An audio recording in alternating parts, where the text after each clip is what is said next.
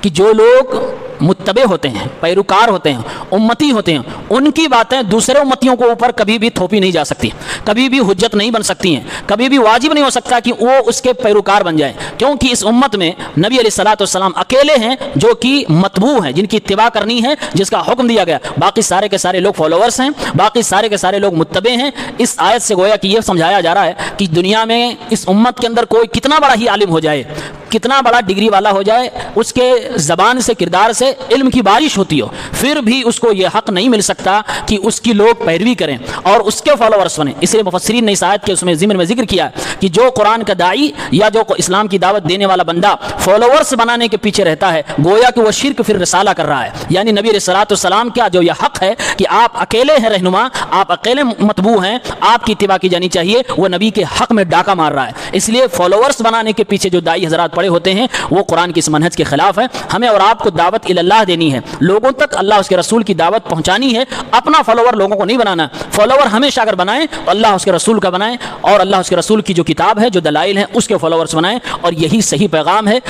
اس کا الٹا جو زمانے میں چل رہا ہے تقلید ہے، گویا کہ اس آیت سے تقلید کے اوپر بھی رد ہو گئی، کیونکہ تقلید نام ہی ہے کہ کسی امتی کو اپنا متبوع بنا لے، کسی امتی کو اپنا لیڈر سمجھ لے دین کے معاملے میں، اور اس کی ہر بات کو من و عن تسلیم کر لیں اور قول فیصل مان لیں۔ اسی کا نام تقلید ہے، جس کو اندھی تقلید کہتے ہیں۔ اللہ تعالیٰ نے گویا کہ اس آیت کے ذریعے سے بتایا یہ میرے نبی کا حق تھا جو کسی اور کو دیا جا رہا ہے، اور نا حق ہے، یہ نا انصافی ہے، ایسا نہیں ہونا چاہیے۔ بہرحال اس آیت کے اندر صحابہ کی جو فضیلت ہے وہی کہ نبی کی زبان سے صحابہ کے ایمان اور اسلام اور ان کے سچے ہونے کی گواہی اللہ تعالیٰ نے دلوائی ہے۔ اللہ تعالیٰ سے دعا ہے پروردگار ہم سب کو صحابہ کے منہج پر لائے، آمین رب العالمین۔ السلام علیکم۔